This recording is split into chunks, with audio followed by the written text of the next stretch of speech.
Welcome to, I don't know, a Monday with me. And it's a new week, it's a new month, it's a new year. And thank you for joining me on this live. I just wanted to do a little video. I think I've been quite quiet online for quite a while. And it's my birthday, so I'm going to do a little birthday video. I'm very grateful to have all my children with me this weekend for my birthday. Hubby's gone to work, as always. He's gone to work and making that money to look after us. And I took a week off work last week so I could really be with my family. So I hope all of you have had a great time celebrating with your family. A great Christmas and New Year. It's not always easy, especially when you're celebrating with people that are no longer here. So as you all probably already know, I lost my dad 5 weeks ago. It's been the hardest thing I've ever had to go through. Grief is very undescribable until it actually happens to you, and you think you feel it when it's people you know, but when it's actually somebody you really love, and you know it's your parent or somebody, God forbid, somebody else in your family, then yeah, it hits hard. It really hits hard. So I just wanted to hop on here and say a couple of things. So I want to give thanks to, I love people, I love places, I love life, and I want to give real sincere thanks to my very close small circle of intimate people that keep me going week to week. You know who you are, and I love you, and I love everybody here, which is why I'm sharing my my bits and pieces and my innermost thoughts. So thank you for your messages. Yeah, grief definitely comes in waves, and 1 minute you're okay. I'm very blessed. I've got a busy household that keep me busy, and obviously my line of work, childminding, I am always uplifted by the kids that I look after and stuff. And so I give great thanks for life keeping me busy, but sometimes it's not always a good thing to keep really, really busy when you're you really need to go through those emotions and stuff, which is why I took last week off with my family. Yeah, it's been very hard. It's something you can't really articulate, grief. And when you lose a parent and you've still got another parent, you're kind of like navigating that as well, and you're trying to support them as well as grieving yourself, and it's not easy. So yeah, that's it's been challenging, it's been new, it's been hard. I love my dad loads, and actually today I put a post up about, you know, telling people that you know that you love them while you can. And I remember my dad sitting, and he'd come and visit me, and I'd give him hugs and I'd tell him I love him, and he'd laugh it off, because I think that generation of migrants from abroad that came over, like immigrants that would just like, they're just here, they're doing what they can to the best of their knowledge with what they can, and sometimes they might not have always shown us as much affection as we freely show our children now, because we, you know, they had a lot of other things to contend with, like whether it be not fitting in the workforce, racism, whatever. So I'm very grateful that I told my dad how much I loved him, and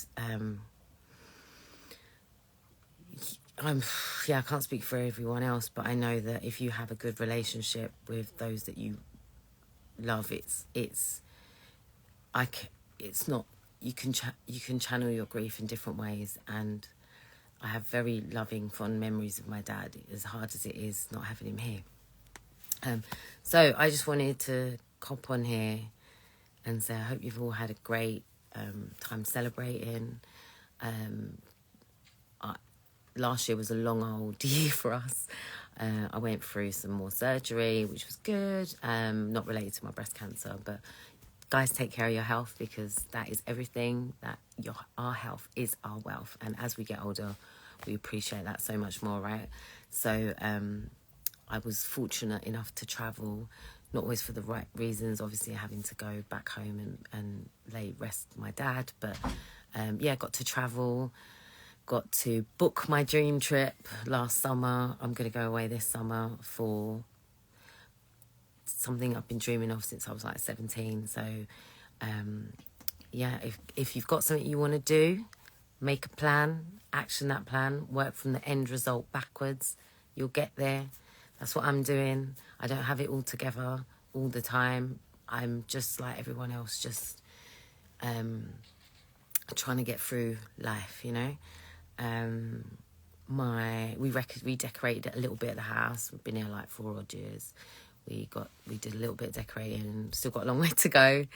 So that felt good, you know, when you have a fresh lick of paint and stuff. What else did we do? Oh, I had a little romantic getaway with my hubby. That was amazing.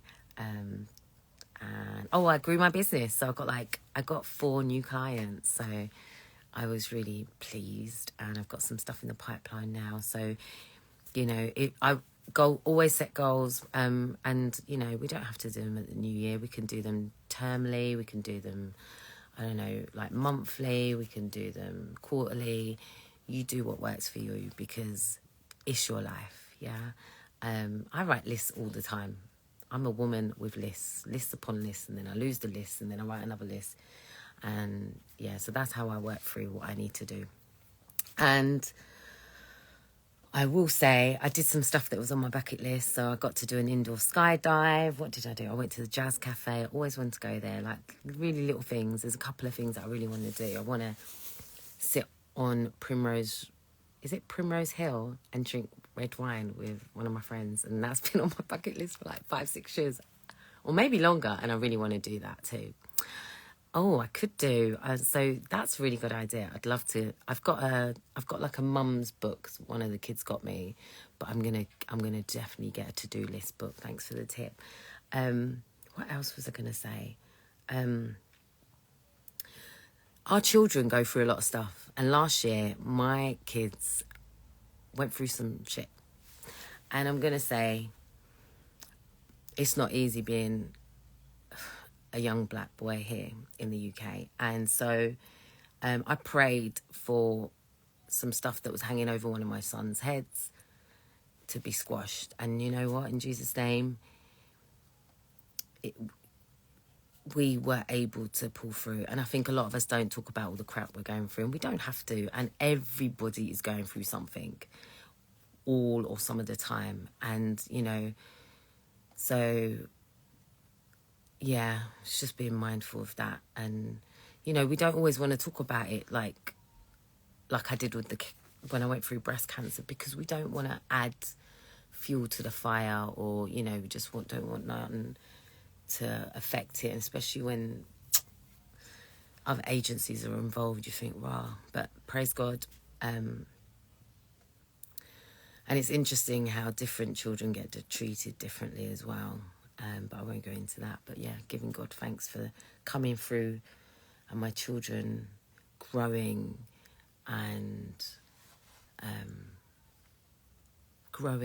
striving.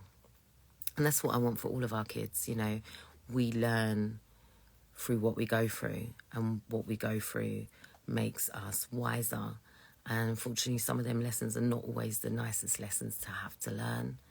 And you know, we've got to keep talking to our children and passing down what we can to help them be better versions of us and them, and so forth and so forth. So I'm going to try and do more of that, teach my kids more of my business.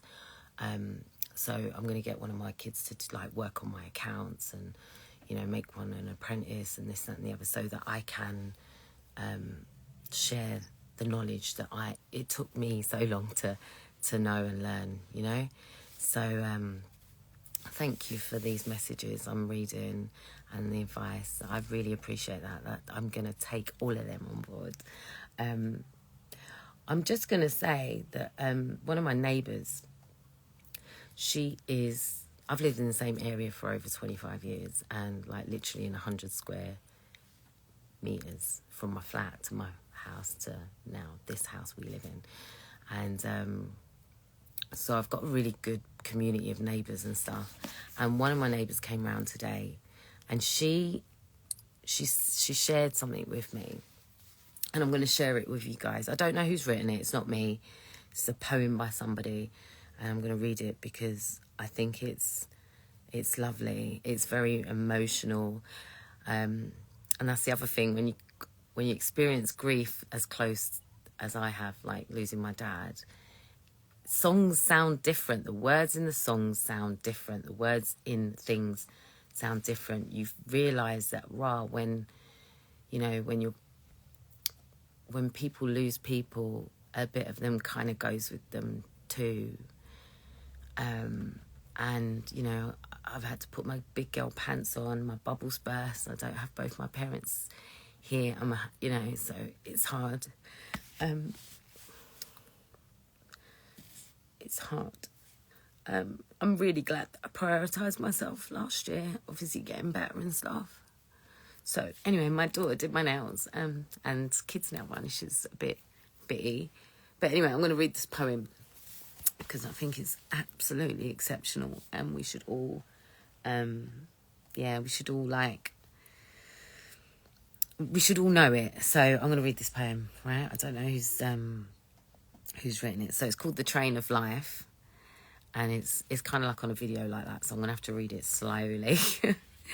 And then I'm going to go, because my mum's, I'm going to go see my mum. Right, okay, so life is like a journey on a train, with its stations, with changes of routes, and with accidents. At birth, we boarded the train and met our parents, and we believe that they will always travel on our side. However, at some station, our parents will step down from the train, leaving us on this journey alone. As time goes by, other people will board the train, and they will be significant, i.e. our siblings, our friends, children, and even the love of our life. Many will step down and leave a permanent vacuum. Others will go unnoticed, so unnoticed that we don't realise that they vacated their seats, which is very sad when you think about it. This train ride will be full of joy.